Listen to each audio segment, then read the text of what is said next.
Happy Saturday, folks. My name is Francis Collado. I'm your Executive Director of Visual Communications, and welcome to the 36th edition of the Los Angeles Asian Pacific Film Festival presented by Visual Communications. I'm coming to you from our home in Long Beach, and we acknowledge the Tongva, Kish, and Chumash people, the stewards of this land before we came to live here. On behalf of Visual Communications Board and staff, thank you for joining us as we continue to move forward in celebrating you and our communities as key contributors of 50 years of visual communications.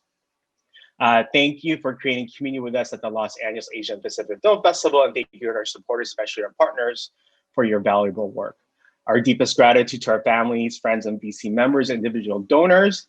We'd like to thank Comcast, NBC Universal, Nielsen, SAG-AFTRA producers IACF, Warner Media, and HBO. Also, thank you to the National Endowment for the Arts, California Arts Council, LA County Department of Arts and Culture, the City of Los Angeles Department of Cultural Affairs. And thank you to our funders. I'd like to thank the Academy, Sundance Institute, the Getty Foundation, and the California Community Foundation, California Humanities, and Array.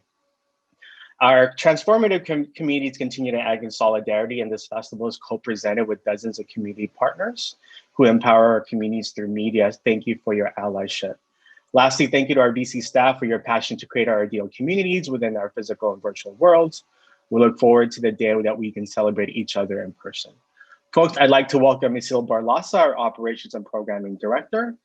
Isil loves cats, croissants, and cinema. So if you have a film about cats and croissants, submit it and she will program you in her program. Folks, Isil Barlasa.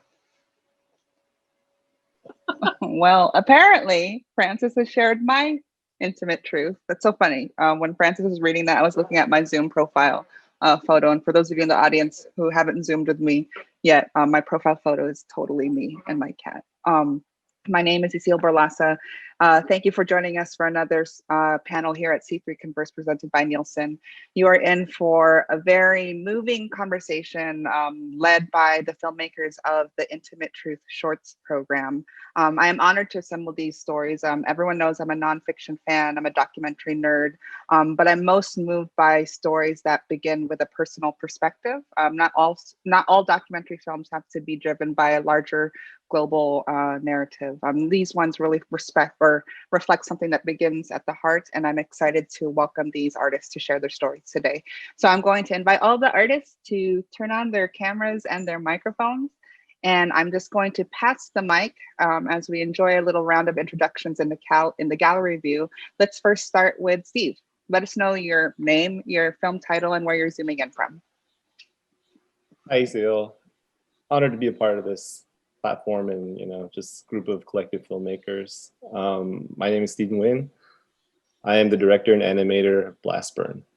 I am zooming from LA, Los Angeles, California. Right, thank you, Steve. Let's pass the mic to Sinclair. Hi, thank you, Isil. So I'm Sinclair Neff, and I am here representing both me and my co-director, George Dew, for Why Don't You Eat More? And I'm coming from Brooklyn, New York. Welcome, East Coast. Pass the mic to Drama. Hi, I'm Drama Del Rosario. I'm the filmmaker and the face in front of the documentary film I'm Okay and Neither Are You.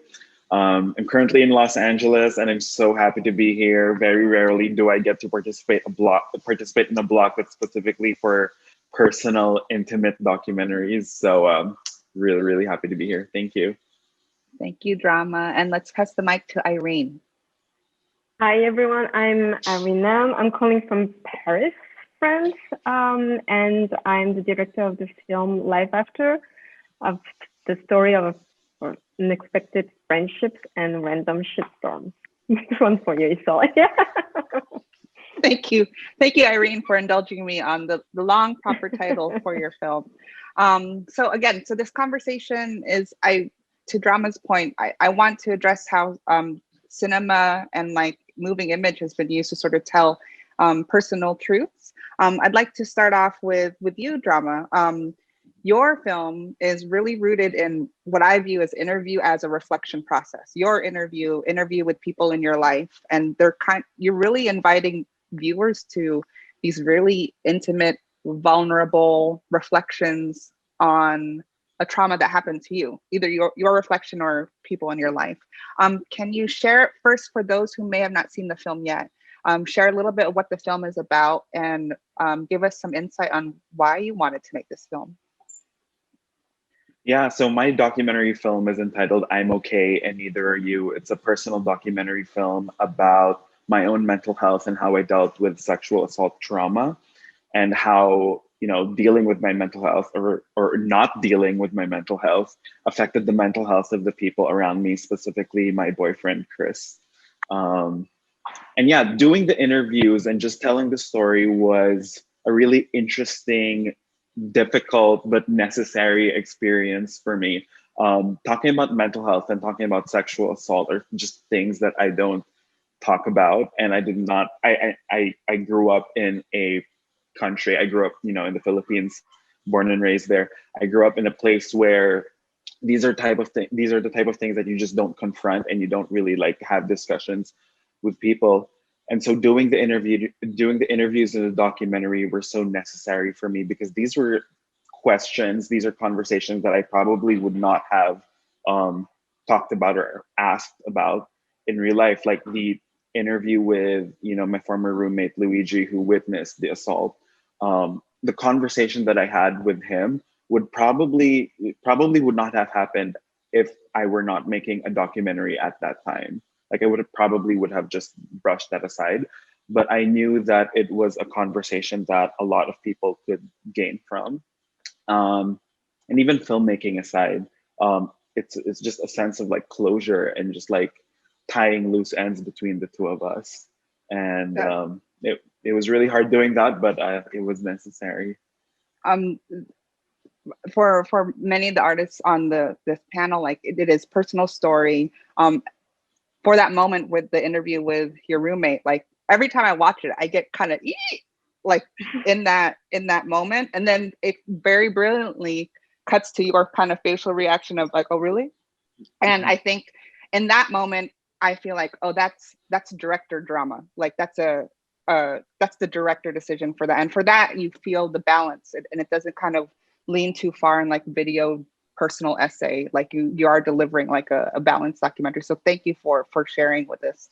I'm going to segue now to another very, you know, solitude personal reflection film with Blast Burn. Conversely, you know, where dramas is like interviews in the world, Blast Burn really is inside Steve's head. It begins with Steve's monologue. Can you tell us a little bit for the audience what the film is about and how this film came to be? Yeah, so Blast Burn is essentially an animated docudrama / reality, or like a sort of like a surreal reality of what happened to me in a very, very crazy year, which culminated in a lot of pain, you know, and, you know, just family strife, and ultimately the loss of my son.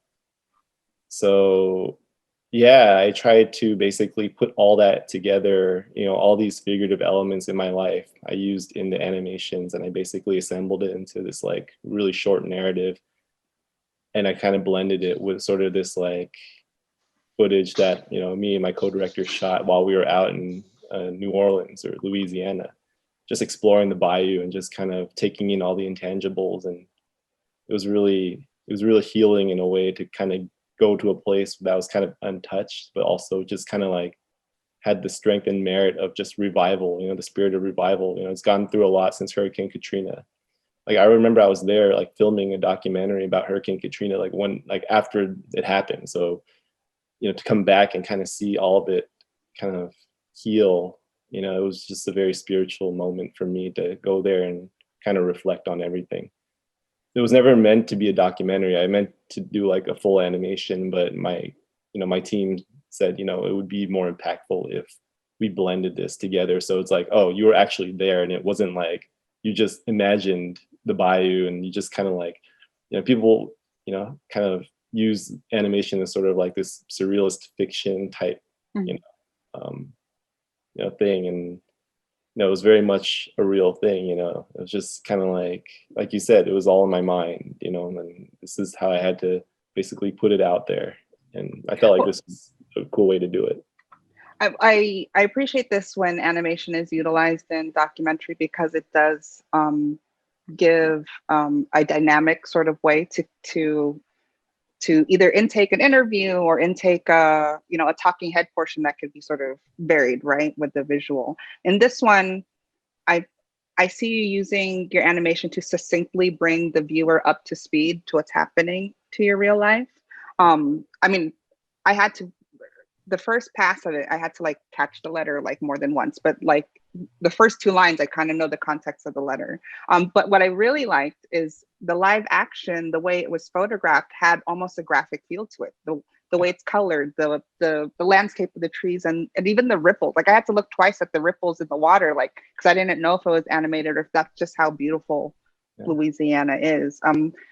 Did you film first and then decide to create the animation, or did you start off like fuck it out? Like let me start off with animation. Sorry, I cuss a lot. Did you start off with animation and then decide to sort of marry the sort of styles together? So like I do animation sort of like as a job, right? But I filmed all this actually before any of that happened. It was just kind of like this idea that just kind of evolved. Like I said, it was never really meant to be anything that was meant to be seen. But I wanted to document sort of this healing process on my own, right? And it would be something I just go back to and say like, I did that and, it was good for me. And, I sought help during, the year where it happened. And, my therapist told me you should definitely go to a place that isn't necessarily a vacation spot, but just somewhere that's like just untapped, somewhere like you can just go to and like not have to worry about just dealing with people or, like being surrounded by like, people who are like just there to help you, but not really in their best interest to help you. It's like, it's more just kind of like, just be there. And New Orleans, for some reason, it's weird, but it called out to me, or not New Orleans, but like Louisiana, the state of Louisiana called out to me. It was either Alaska or Louisiana. So this could have been totally different vibes that you were getting, but, I got Louisiana and, I spent a month out there and, I befriended a beekeeper friend out there who happened to be from LA, and we just kind of like bonded. And it helped me go through a lot of stuff, and dealing with all this pain and stuff like that. So all the stuff was shot before I even had the idea of animation in mind. Wow, just kind of knowing your work that that tickles my mind a bit to realize that. I want to go back to the beekeeping when I circle back in my conversation, but let's move to Why Don't You Eat More? This is a nonfiction piece. It is arresting almost in its photography for what it's trying to communicate. Sinclair, can you tell us what the film is about and how you came to sort of tell the story? For sure. So Why Don't You Eat More is a Chinese microdoc made with my co-director, George Du. And he also features in it. So he is the object of photography in this instance. And also the voiceover is something conducted between him and I. And we went into it knowing that it was going to be very small and very personal. We actually used the 100-foot daylight spools of another project. We had leftover film from something else we had just wrapped on and didn't really know what to do with this leftover stock. And so it kind of came out of that, actually, like the cutoff of a previous project that has now been long put away. But he came to me early and said, I want to do a series of images related to my body and explore my relationship to eating. Which was something, and I mean, we've been friends for many years, was something that I was very familiar with in terms of how it impacted him and like the relationship that he had with eating. And so early on, it was just this small thing made for the both of us. So it's still very humbling and surprising to see outside interest being garnered for it and like being a part of a panel with such talented filmmakers. Like I'm very humbled to be here. When I first read the bio, the synopsis, I anticipated something else. I didn't realize how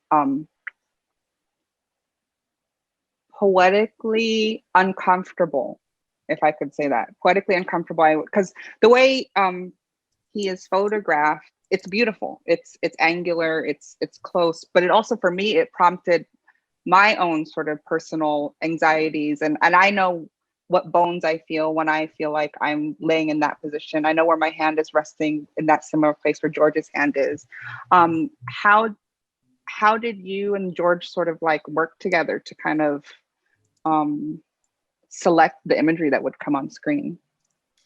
I mean, like I said, when he first brought it up to me, he said, you know, very early on, I want to do a series of very, very tight close-ups, you know, things that only I notice about my body. So it immediately was very personalized and very much in the vein of, you know, the viewer is put in the position of experiencing his body as he does. And then as our conversations developed, we kind of realized we might need a wide shot. I feel like, you know, this is not something that we originally talked about, and the film is so condensed. I mean, we only had literally so many feet of film to achieve it. But I said, you know, I think in order to make it impactful and like to really reckon with what is the accumulation for all of these images, and how do we interact with both these close-ups from your perspective, as well as, you know, how people perceive you on the outside. And so in working towards making that wider image, and reckoning with the fact that also it was probably something that would be shot while he was nude, in the editing room, it developed into a bookend. So when the audience first sees that image, the very opener of the film, you're greeted with you know, a very outside perspective of what is your first perception of this person and this body, and in this fetal position, which is very vulnerable, very intimate. And then we're taken through the film from his perspective, and we experience that image through his eyes and his relationship, while we hear him talk about, obviously, him and on a wider scope, his relationship to his father. And then we're re-greeted with that image. So it was about recontextualizing the body, both from the outside and the inside. It's beautifully done. And hopefully we'll be able to incorporate George into this conversation a little bit later. But let's go ahead and segue to Irene, from a film that's entirely from one person's point of view and one person's voice. Your film is really centered in this beautiful friendship with, you know, 4 women, including yourself. Can you tell us what the film is about and how you decided to make this movie? Yeah, sure. So it was 6 years ago now. My son suddenly passed away. And I think it was 3 weeks in, I was on Facebook, and I connected with someone that I had never met, because we had a mutual connection, mutual friend. And it turned out that that person, and I know that Gal is watching, so hi Gal, that person actually also lost a daughter, I think it was 5 years prior to my son's death. And she connected me with 2 other women, and this group of women has become not very, very quickly become my safety net, because we were all very vocal about our grief. We needed to talk about it very extensively. So they were there for me from that day, and we talked and about it, and they helped me overcome. I like to say that they saved my life, and a really beautiful friendship that is still going on. We still talk almost every day, and 6 years after. And 2 years ago, I knew very early on that I wanted to make a film about my son's death, about my son, and about this friendship too. I just didn't know how, but I wanted to be, to have reached a place of peace, I'd say, and not being still very struggling with depression, or like to be very in the dark spot of grief. And I wanted to be, I wanted to deliver a film for grieving moms who didn't have the support that I had. And so that was the starting point. And yeah, at some point I felt, okay, this is it. I should do it. And from that point, we had actually never met, the four of us, in real life. So it was sort of like the excuse, and I told them, okay, I'm doing this. I'm going to make a film about our friendship and about our babies, and we're all going to meet for the first time all together. And that's what's in the film, and that's what's shown in the film. Congratulations again for folks in the audience. This is Irene's directorial debut. However, you do have experience in media and film and in documentary and in TV, if I remember correctly. And I said this earlier in the green room. I appreciate you feel your distance as a filmmaker, even though your voice is there, and obviously your story is there. And I can't imagine how difficult that may be to balance that. What was, I guess, your process, sort of like, what was your intent? Was it going to be about Gal, Sarah, and Paige initially, or did you envision yourself as the person behind the camera? Did you always envision that you would be part of the story? It's something that I really struggle with, and I think all the filmmakers can agree that it's very, very hard to put yourself in front of the camera. So I chose to be like the less visible possible. But at the same time, our stories are very, very different for the four of us, the way that babies died, but at the same time, it's very universal. So it was important to me that all our stories kind of blended into one universal story, and it wasn't focused just on one person specifically. So it was that kind of, I tried to find that kind of balance. And like I said, I didn't want to, I was very, I didn't want to make a film about my son specifically, which is probably why I, turned the spotlight on the others. But yeah, and not because it was hard, but I think maybe I don't know, maybe it's an Asian thing, not to want to be too much in the spotlight. I don't know. I mean, we said it earlier in the green room. Steve said, like, documentarians tend to feel more comfortable about pointing the camera elsewhere on someone else's story. But on that note, I'm gonna segue to drama. I don't know how you decided to assemble this story drama. Like, there's so much directing and sort of telling this sharing this very pivotal traumatic experience, but there's also there's so much art direction, there's so much editing involved. Like, what was your balance like, I guess, or what was your intent coming in? Was it always supposed to be a documentary short? Was this your vision to have such a varied visual experience? Tell us a little bit about your process. When I first started this, I had two main things in mind. I wanted to document my mental health, which I knew wasn't going well. And I wanted to document it over the course of possibly a year. And it was initially just going to be a documentary about, my own mental health and my own sadness and depression and all of that. But as I was reviewing the footage early on in the process, I realized that I can't make this just a vague documentary about my own sadness and mental health. And I have to dig deep and see what's really causing all of this. And as I was also reviewing the footage, I saw how my own mental health was starting to really affect my boyfriend, because we pretty much at that time would always, spend time with each other. We had not moved in together yet at that time, but I would always be at his place. And so, my mental health would inevitably affect his mental health as well.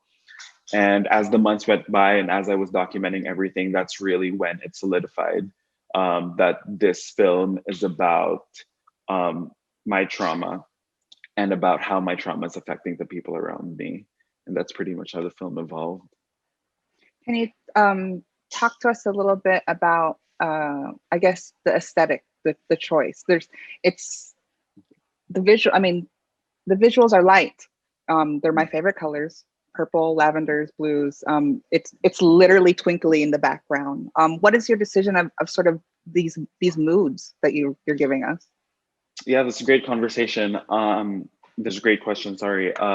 So to those who haven't seen the documentary, the interview is front facing, almost confessional style, and the background is blue and a bunch of colorful fairy lights and all of that.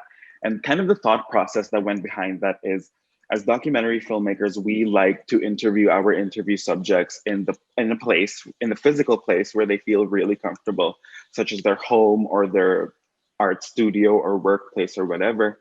And then it dawned on my head that there was no physical geographical space where I felt comfortable, and my boyfriend and Luigi would feel comfortable to talk about the kind of things that we were talking about in the documentary. So I had to get a room and create that space. And in my head, those lights and those colors was the mood of what that physical space might at least feel like, a space where we are uncomfortable, yet we trust the people in that room enough to open up about, very, very, difficult, intimate things. One question before I move on to the next. What was your partner and Luigi's reaction when you're like, all right, I want to interview you? I don't know. Chris is kind of camera shy. I'm looking at him right now. I'm like the corner of my eyes in the kitchen making. He's like preparing our Iranian stew for dinner tonight. But I see him in the corner of my. They were asking like, what was your reaction when I asked you to interview you? I think he's very camera shy. He was just like, you're real.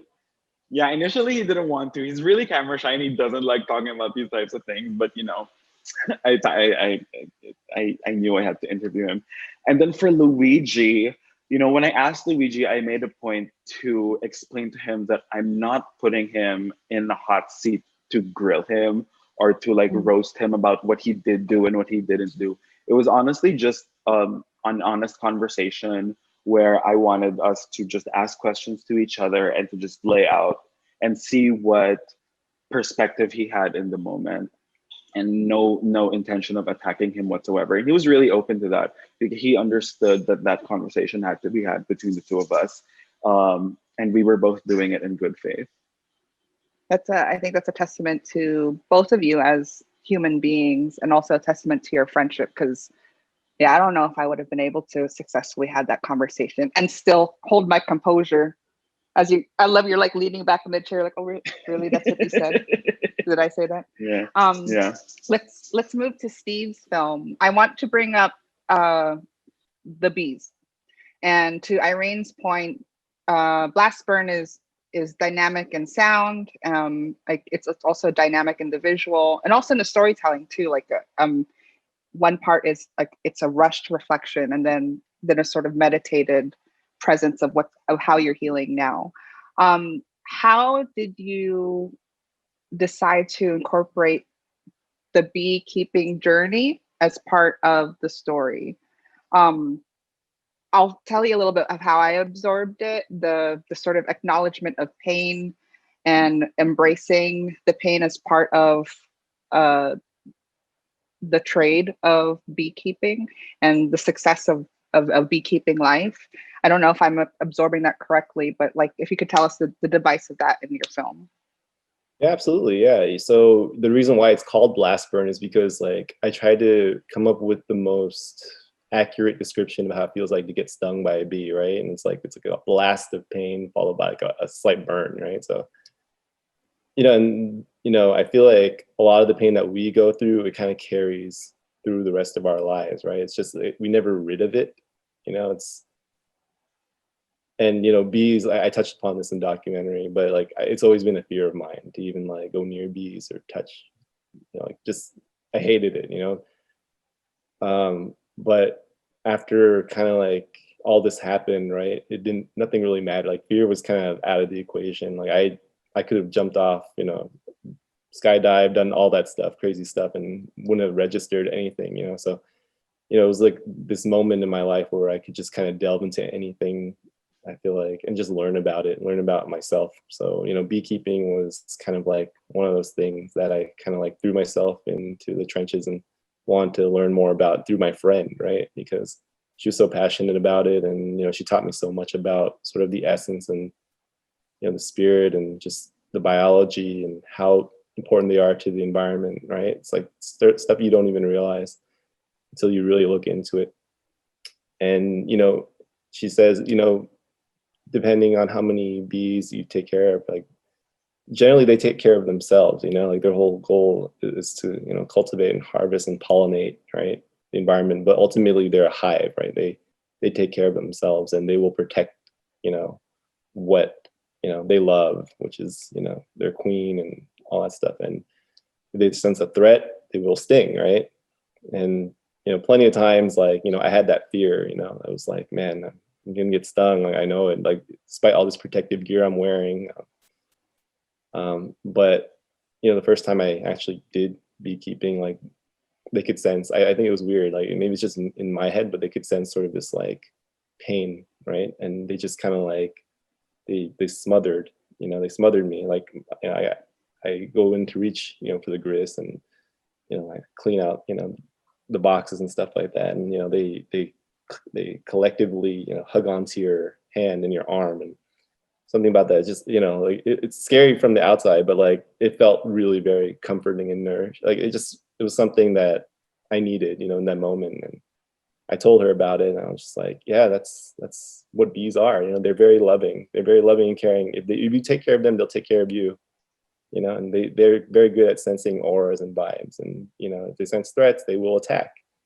You know, most won't because like some are very pacifist hives. You know, like they don't want to sting you. They don't have to, but you know, every once in a while you get that like little asshole bee that just kind of like, you know, like, I hate you, you know, like just right. So, you know, it's happened, you know, like accidentally, like I would get stung, and you're just like, oh, yeah, you know, and that sucks. But, you know, and I just try to kind of like parallel that into sort of what I was going through with like the loss, right? And just what I was trying to make in this film was like, it wasn't really like for me, it was, you know, to represent loss, you know, it's dedicated to loss. Just like all these other filmmakers, like, you know, it wasn't about them, you know, like they're the vessel that carries the story, right? But ultimately the whole idea is to express pain and loss, right? So yeah, that beekeeping was very essential and very critical to sort of like getting me out of this funk and this like depression.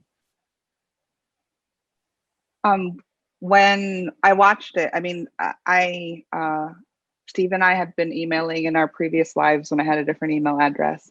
When I first watched it, I was like, Steve's into bees? And I didn't know if that was part of Steve's life. And then in watching it, you can sense there is sort of like a meditative healing as you're interacting with it. I, at first pass, when I mentioned that the film is dynamic in terms of sound, like the bee buzzing was kind of cringy for me. But just seeing you on screen, just sort of like, this is what I'm doing, I'm learning from my friend. Here's a shot of me in my beekeeper suit. You are very confident and present on the screen. And it didn't feel like National Geographic beekeeping documentation, if that makes sense. It's sort of like, this is a little bit of what I'm doing in my day-to-day process to heal. So that came through very strongly. So congratulations on that. I want to move back to Why Don't You Eat More? This is a story that isn't immediately your experience, Sinclair. You said earlier it began through your sort of friendship and work with George. And hopefully, George, if you're comfortable to be promoted to panelist, I'd love to welcome you on. Just give a shout on the chat, and Marvin, my Zoom god, can promote you to do so. But let me ask Sinclair, in the sort of process of making the film, what did you sort of discover about your collaborator George, and or maybe shed light on what they may have sort of learned in their process in making it? I definitely can't speak to anything that singularly pertains to George's healing experience, obviously, but I will say, you know, the topic was very familiar to me because of how closely we had been friends for so long. So it was something that had always kind of underscored many conversations about body image that we had had, and just in terms of how I came to know George as a person, it was always present. But in making it and him saying, I want to dedicate space and time to talk about this, I want to put this on film, it kind of allowed us the opportunity to carve out this sacred space to open up that box and actually address this. And it was always something that was omnipresent but underscored, so it was never something that we spoke to really directly or made a focal point in our conversation until we made the film. Oh, George is in. He's in the car. Hi. Hello. Hi, George. Thank you for joining us. Are you For the driving? No, my friend's driving. Okay. There's Sinclair, been Go ahead. if you don't mind, Sinclair, I'd like to ask George, like, how the I guess the process of filmmaking has sort of maybe healed or helped sort of put you on a path of or how it has connected to sort of your relationship to your body and how your relationship to food. How has the filmmaking impacted that? I think that's a really good question. It's one that I ask myself a lot as well. I think normally my relationship with film is as a technician and as a cinematographer, and normally I'm engaged in telling someone else's story and helping them achieve their story. So it was definitely a different experience telling my own story and telling one that's so close to my heart that I've never really told anyone else that I wasn't really close with. So it's the process of sharing, and it's the process of first having the film, cut together on a little laptop screen. And it's Sinclair and I, in my bedroom, like looking at the movie as it first came together. And then it was showing it in a classroom of 20, 30 people. And then it's, submitting it to festivals and showing it to more of my peers and hearing, what they say of, how they interact with it, sort of helped me find comfort in knowing that, not only that I'm not alone in, having these sort of intimate thoughts about my own body, that, it's comforting to know that everyone else have a different relationship with their own body, and that, but at the same time, they can all relate to my film. I can't say that this film has, fixed my body image issues. I wish it had. But it definitely was a step for me to be able to talk about it more and be able to be more open and public about it. And I think sharing it really is a healing process as well. I'm so thankful that the two of you have created this piece, because again, it is very poetically personal, and it's not entirely about physical presentation. It's literally about how I feel about my own body. And I think the fact that you're able to create it with a friend, those trusted spaces are what really kind of grow these really important, impactful stories. From there, I would like to move to Irene. And your story is birthed out of like trusted friendships, yeah? So Sinclair and George, they're aware of the film through the process. I'd like to know if your friends in the film, your girlfriends, have they seen the film and what their reaction has been to it? Sharing the film was really for me, not the healing process, but the most moving part. They were on board from the very beginning. So from the first text I sent when I said I would like to do a film about our friendship. So they were like, yeah, let's do this. And after that, I was like, okay, but I want to make this kind of documentary, this kind of film. And they were like, yeah, sure, of course. And then so on. I can't really speak for them, but I think they really loved it. I think I personally love that it's a good representation of our friendship and what we each mean to each other, and what this friendship and this support has meant for us in our grieving process in our lives. And it's they loved it. I hope. I'm curious. I mean, because I see resilience in all of these films. So for Irene, like in terms of healing and resilience, did you feel it more so in the assembly of the film, or now that the film is assembled and you're sharing it with strangers, with public? Good question.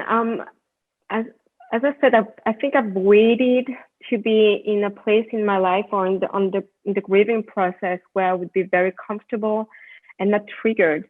I didn't want to be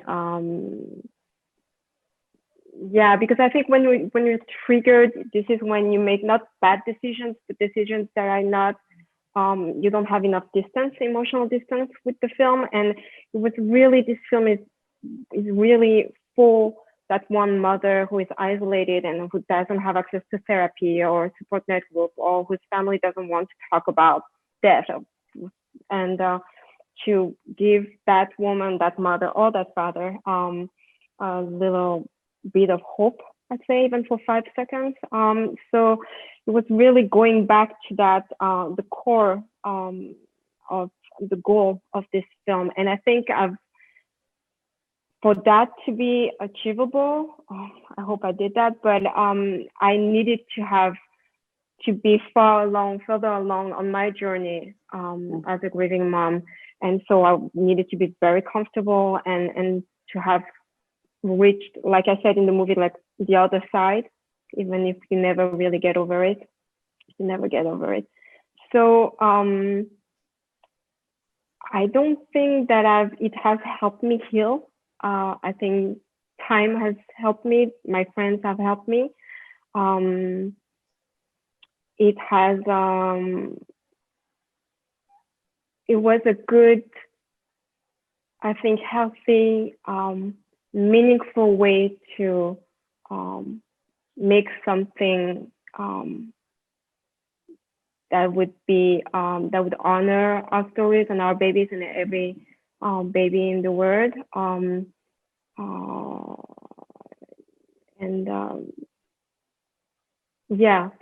to make something meaningful out of it in some way, and honor our stories. It's maybe give a little bit of hope. Yeah.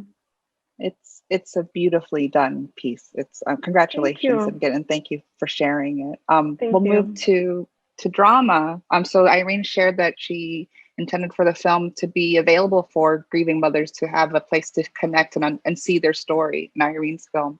For you, drama, what do you hope audiences take away from seeing your film? I really want people to just be open and just not be afraid to talk about these types of things with people who you really, really trust. I know, especially with the kind of background that I have, these are not the kinds of things that you would be talking about. These are things that you just brush off, or, it's really awkward and embarrassing to have these kinds of conversations about mental health, sexual assault trauma, and all of that. But it's so necessary to talk to people about it. Whether that's a loved one that you trust, a partner, or even through professional services like therapy. You can't let all of that just brew inside you, because the bubble is going to burst. So you need to talk to people about it. And, I'm glad that the people that have watched this film have reached out to me, saying thank you for making the story. Thank you for, finally opening up the discussion about this, especially coming from a Filipino Catholic background. And I've just been really grateful that they are encouraged also to talk about their own mental health with the people that they love. Kind of continuing on the Filipino mom tip. We joke, or I joke all the time to my friends, like I passively like poo-poo anyone's like problems, like just pray the rosary, you have no money, pray the rosary. And you very aptly reflect that in a real life FaceTime with your mom. Has your family seen the film, and what do they think of it? Oh my God, this is a really interesting question. So what had happened was, so when I moved here to LA, I moved here alone, no family, no friends. Everyone that I loved was in the Philippines, on the other side of the world. And then when I finished up this film, I was gonna, my first ever screening in a theater. At that time, my family was also flying from the Philippines to LA. So it was my dad, my sister, and my mom, and they were gonna see the film. But around that same time too, Chris's mom was flying in from either the East Coast or Europe, and I invited her to the screening too. So like we had initially made plans that, you know, the first time the two families are going to meet is going to be over a nice dinner and whatever, but those plans did not happen for whatever reason. And so the first time my family and his family met was at the screening of I'm Okay and Neither Are You. My eyes So are so holy big shit. right now. I know, like I remember just like when those dinner plans were canceled, and then it dawned on me that, oh my God, his mom and my parents are going to meet at the screening of this film. Holy shit, I'm not sure if I'm ready for this. I don't know what your favorite flavor of ice cream is, but this is going to be a rocky road. So I freaked out. And so, you know, it was a film block with a bunch of other films, and my film was the first one that screened in that film block. So I was like, oh my God. My mom was to my right, and Chris's mom was to my left. And you know, the reaction from them, from both sides of the family, has been really great. Even from my mom, like even if I placed that, you know, that FaceTime whatever conversation in the film of my mom just telling me to pray the rosary instead of going to therapy and all of that, she understood why it was necessary for me to put that, and it was necessary for her to see the reactions of the other people in the theater to what she was saying. It was so necessary for her to unlearn that, and so she was fine with it. Also, my mom is very narcissistic, and she was just happy to see her face on screen. But Chris's mom has also been really, really supportive. Chris's mom has been so supportive about mental health in general, even before this film was made. So I'm just grateful that they had such a great response. They always check on me, my dad, my mom, Chris's mom, Chris's family, all of that. They always check on our mental health. And it's a great feeling that I'm surrounded by these people who are fine with having this kind of conversation. I'm so thankful that you have supportive humans in your life that can encourage this type of work out of you, because I think this film like would be a great conversation starter. Yeah, like you could play this lovely lavender and blue twinkly film for your family at home and start a conversation about mental health or a trauma in your life. So thank you for that. Let's move back to Sinclair. You know, we're understanding how these different films are impacting and how different audiences are audience takeaways from the films. Yeah. What do you hope folks are taking away after they see, you know, George's story and George's sort of thoughts? I'm sure that George will also have a different answer for this, of course, because our different levels of engagement with the film and our different relationship with making it. But I think for me personally, when we first cut it and when we first showed it to people, it was people that we knew, it was peers of ours, right? And everyone was so shocked initially about the opening frame of George vulnerable and nude that like they shut off and they had like an automatic, oh my God, what am I watching? Reaction to it. So we restarted it for them to watch. We had to restart it for them to deprogram that shock reaction.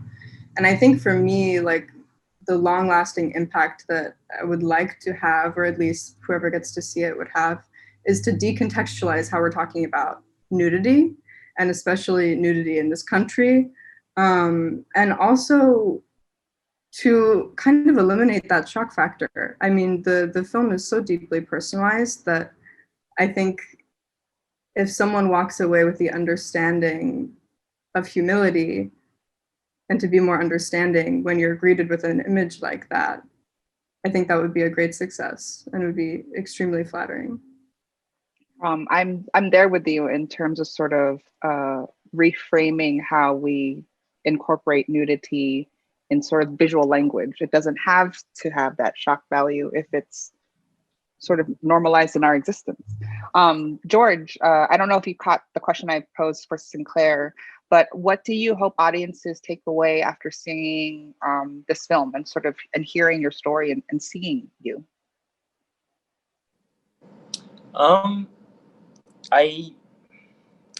It's also an interesting question because I think from the beginning, Sinclair and I's intention with this movie has always been quite personal and restrained. I never really had any big ambitions for it.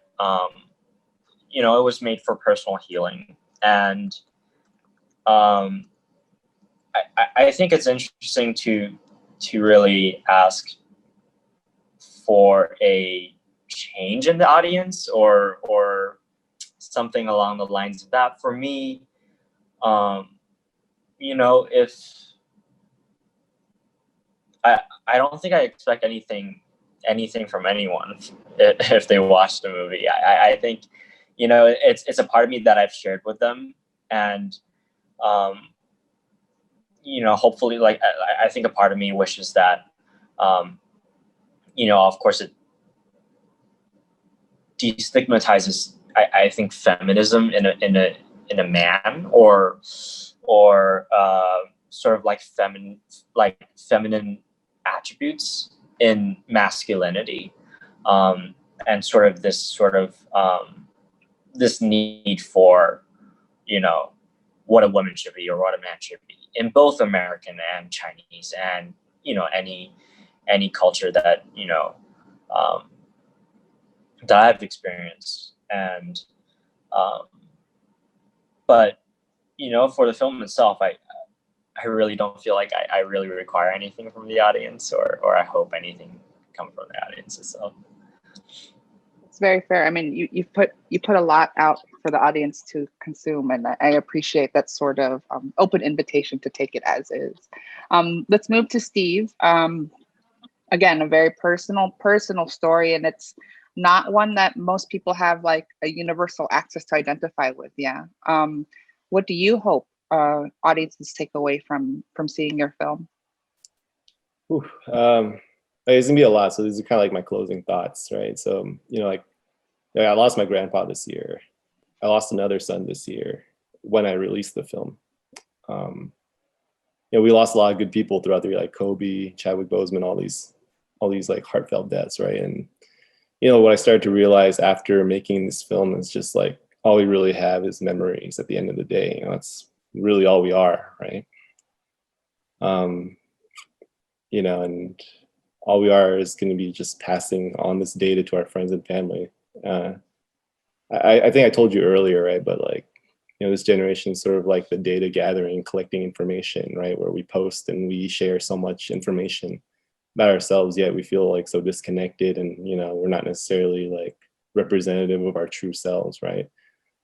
And that's just primarily because like there's so much data out there that like we don't know what to do with, like, and it scares us, right? Like we don't know what's going to happen, right? Like, so I don't know, like I always thought that like I had this belief that like, you know, every generation has a job, right? But it's just a different task, and it's basically just to plant a tree that we'll never eat from. You know, maybe our goal right now is to, you know, harvest, right, the tree, and then our kids have to learn how to like, you know, take care of the soil, so maybe they won't learn. And you know, I just want everyone to realize how fleeting life is. You know, you know, I hope we're all here. You know, I hope that we survive this year. You know, and while we're here, I want everyone to just feel something, you know, and use your art, use your talent to pass something on to the next generation.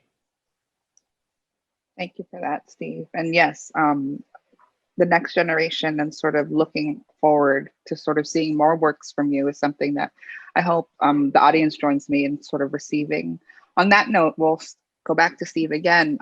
We'll go through a what's next round of questions. What's next for you on the horizon, Steve, and what's next for the film?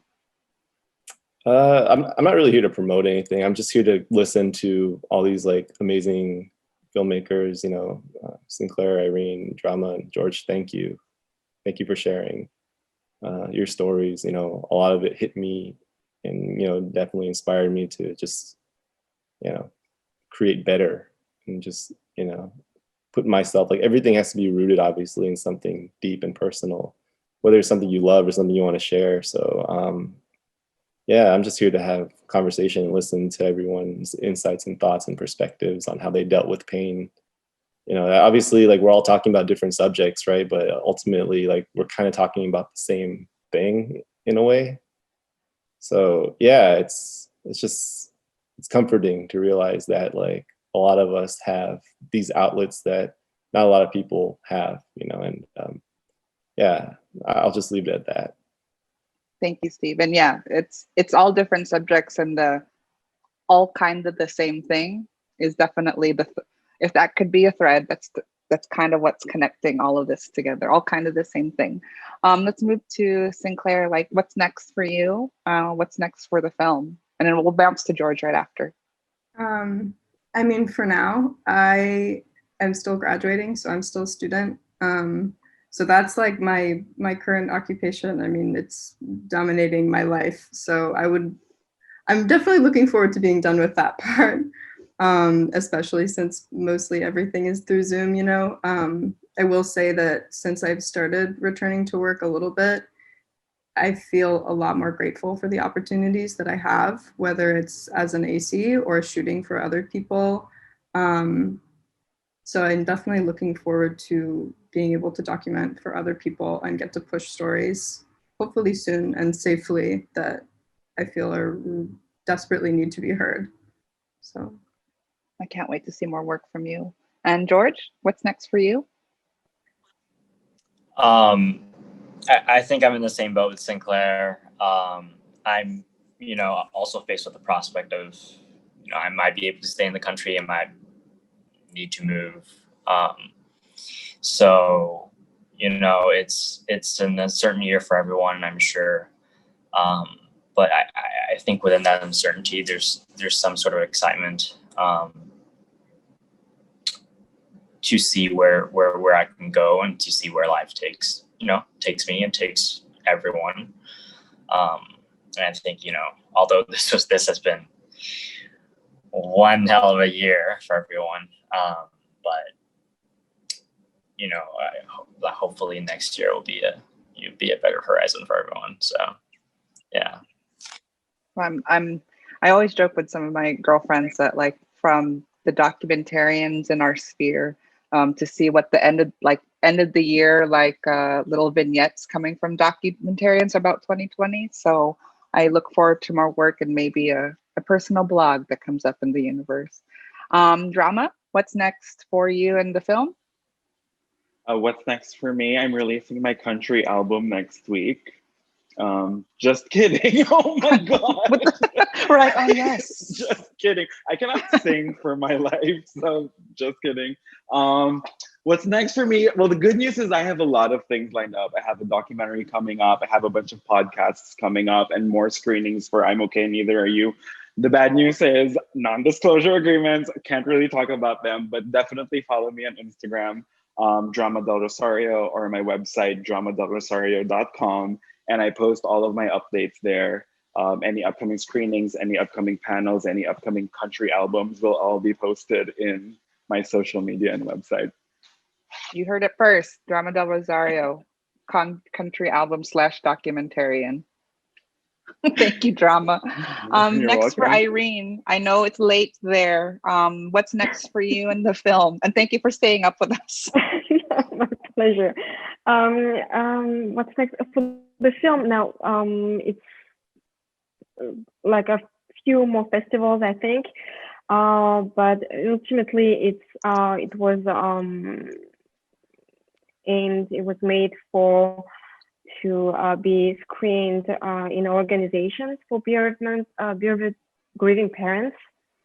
So like HAND, there are a few others, and there are a few others here in France as well. So there are like private screenings with grieving parents who are at different stages of their grieving process. So it's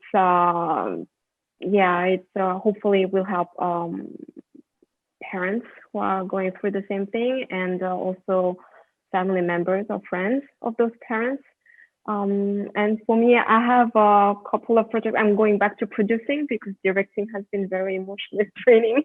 So I'm really happy to serve all those stories. And I'm very excited about a couple of projects about Korean film directors. A couple of documentaries about Korean film directors. So that this is exciting. I like to go back to the producer seat. Hopefully we'll have your work at the festival soon. We'd love to welcome you back. On that note, I'd like to thank you all for spending the afternoon and sharing your truth with me and our audience today. I'd like to thank our audience for hanging out with us. And if you haven't yet seen the films, please check them out. They're available on our watch site till the end of the month, till the 31st. The program is called Intimate Truth. If you like this conversation and our festival lineup, please continue donating to Visual Communications. Your support helps the organization go all year round and creating more programs just like this.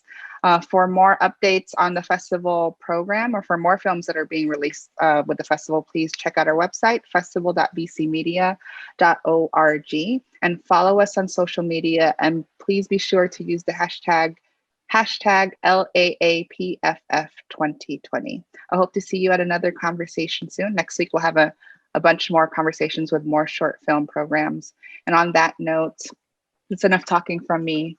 Thank you so much for hanging out with me. And if any of you guys want to reconnect on email, I'll be sure to connect you guys on a large mass email. All right. Thank you all. Bye. Thank you. Thank you.